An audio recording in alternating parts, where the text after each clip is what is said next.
नमस्कार दोस्तों। आज की इस वीडियो का विषय है हाइट। जी हाँ दोस्तों, हाइट आपकी लुक्स को यानी आप कैसे दिखते हैं उसमें एक बहुत ही इम्पोर्टेंट फैक्टर है। हाइट आपकी पर्सनैलिटी को बूस्ट करता है। हर फील्ड में हाइट अपनी इम्पोर्टेंस रखता है, फिर चाहे वो एक्टिंग हो, मॉडलिंग हो, स्पोर्ट्स हो या आर्मी जॉब्स हो, उसमें हाइट की अपनी महत्वता है। तो आज का हमारा विषय यही रहेगा कि कैसे हम अपनी हाइट को बढ़ा सकते हैं। दोस्तों, वैसे तो हाइट कहते हैं कि 18 साल की आयु तक ही बढ़ती है। हाइट डिपेंड करती है हमारी पिट्यूटरी ग्लैंड से हमारे HGH यानी कि ह्यूमन ग्रोथ हार्मोन्स की मात्रा पर। जितना ज़्यादा ये हार्मोन्स रिलीज़ करती है हमारी पिट्यूटरी ग्लैंड, उतनी ही ज़्यादा हाइट बढ़ती है। और ये ज़्यादातर ये हार्मोन 18 साल की आयु तक ही निकलता है। उसके बाद ये धीरे धीरे कम हो जाता है, जिसके कारण 18 साल के बाद हाइट मुश्किल ही बढ़ पाती है।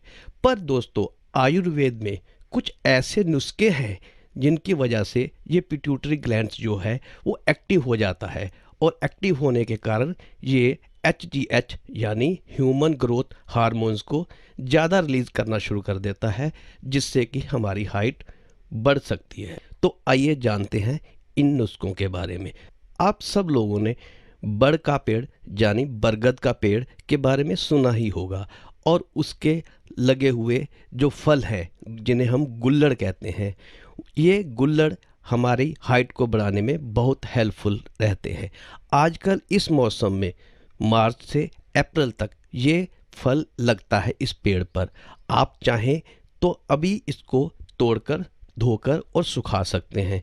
नहीं, अगर बाद में आपने इस्तेमाल करना हो तो पंसारी की दुकान पर यह सूखा हुआ गुल्लड़ आपको बहुत ही कम दाम पर मिल जाएगा। तो हमने इसके लिए लेने हैं 25 ग्राम गुल्लड़। दोस्तों, मेरी सलाह ये रहेगी कि आप पंसारी से लें तो कम से कम 50 ग्राम ले लें, क्योंकि इनमें से कुछ गुल्लड़ जो होते हैं वो टूटे हुए होते हैं। तो मेरा खुद का एक्सपीरियंस है कि जो टूटे हुए गुल्लड़ होते हैं उनमें मिट्टी या कोई कीड़ा मकोड़ा हो सकता है। तो आप वो वाले गुल्लड़ छांट लें जो बिल्कुल साबुत हों, जिसमें कोई छेद ना हो। तो उसमें से लगभग आधे निकल पाएंगे, बाकियों को हम फेंक सकते हैं। उसके अलावा हमें चाहिए 25 ग्राम ही मिश्री और 25 ग्राम ही जीरा। जीरा हम सबके घर में होता ही है। और 25 ग्राम मेथी दाना। मेथी दाना भी हम सबके घरों में अक्सर मिल ही जाता है। तो दोस्तों, हमने ये सब ग्राइंडर में डालकर इनका बहुत ही बारीक पाउडर बना लेना है। ये देखिए, बहुत इतना बारीक बना लेना कि किसी का पता ही न चले कि इसमें क्या है, तभी बच्चे भी इसको खा सकते हैं।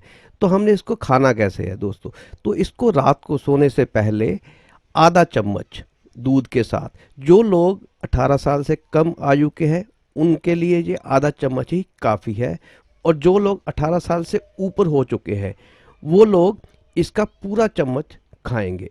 तो दोस्तों, इस पाउडर को लगातार 30 से 40 दिन खाने के बाद चमत्कारिक रूप पर आपको प्रभाव मिलेंगे और आपकी हाइट 3 से 4 इंच तक बढ़ सकती है। एक नुस्खा दोस्तों और है, इसे रामदेव बाबा ने भी अपने प्रवचनों में बताया है। अक्सर आपने देखा होगा कि चूना होता है जो पान की दुकान पर आपको बहुत सस्ते रेट पर मिल जाएगा। उस चूने को आप एक ऐसे डिब्बी में भर के रख लीजिए। इसका इस्तेमाल कैसे करना है? इसका इस्तेमाल सुबह सुबह थोड़े से कोसा यानी थोड़ा सा गर्म पानी में एक गेहूं के दाने के बराबर इसको इस पानी में हम मिला लेंगे, और सुबह सुबह बिना खाए पिए इसको हम ले सकते हैं अपनी हाइट बढ़ाने के लिए। जिनको हाइट की नहीं भी बढ़ाने की आवश्यकता, वो भी इसको रेगुलर ले सकते हैं 40 साल की एज के बाद। इससे हड्डियों में मजबूती आती है, और हड्डियां मजबूत होंगी तो हाइट जो है वो अपने आप ही अच्छी ऑटोमेटिकली होनी शुरू हो जाएगी। इस प्रयोग को कम से कम 2 या 3 महीने तक करने पर आपकी 3, 4, 5 इंच तक हाइट बढ़ सकती है दोस्तों। चलिए एक नुस्खा और बताता हूं दोस्तों। उसके लिए क्या करना है कि आपने दूध में हल्दी डालकर 1 कप दूध में आधा चम्मच हल्दी और अपने स्वाद अनुसार उसमें चीनी का इस्तेमाल ना करते हुए मिश्री का इस्तेमाल करना है।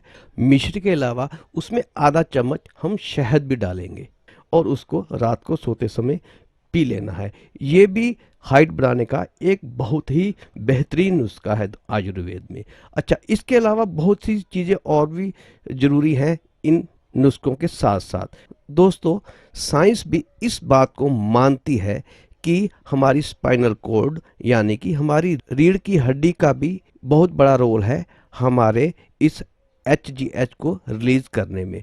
क्योंकि अगर हमारी रीढ़ की हड्डी बेंड रहती है, कंप्रेस रहती है, तो ये हार्मोन जो है बहुत धीरे धीरे निकलता है, नहीं तो ज़्यादा कंप्रेस रहने से ये हार्मोन निकलना बंद भी हो जाता है। तो इसके लिए हमेशा हर काम रीढ़ की हड्डी सीधी करके करें। चलने में भी अक्सर इस तरह से चलना गलत है, इससे रीढ़ की हड्डी कंप्रेस रहती है। हमें चलना बिल्कुल रीढ़ की हड्डी सीधी करके इस तरह से चलना चाहिए। रूटीन में भी हमें हर काम आप चलेंगे तो रीढ़ की हड्डी सीधी करके चले। रीढ़ की हड्डी झुकाकर चलने से वैसे भी आपकी हाइट कम लगेगी, और रीढ़ की हड्डी सीधी करके चलेंगे तो 1 इंच का फर्क तो वैसे भी दिखाई पड़ता है, और इससे आपकी जो रीढ़ की हड्डी है वो सीधी रहेगी और आपकी पिट्यूटरी ग्लैंड जो है वो एक्टिव रहेगा, जिससे हार्मोन रिलीज होगा और आपकी हाइट अच्छी हो सकती है। दोस्तों, इसके अलावा एक फार्मूला और भी इस्तेमाल करिए कि जितना हो सके आप खेलिए कूदिए। क्योंकि मैंने देखा है कि किसी भी व्यक्ति की रीढ़ की हड्डी जो है वो खेलते कूदते टाइम बेंड नहीं रह सकती, वो हमेशा सीधी ही रहती है खेलते समय।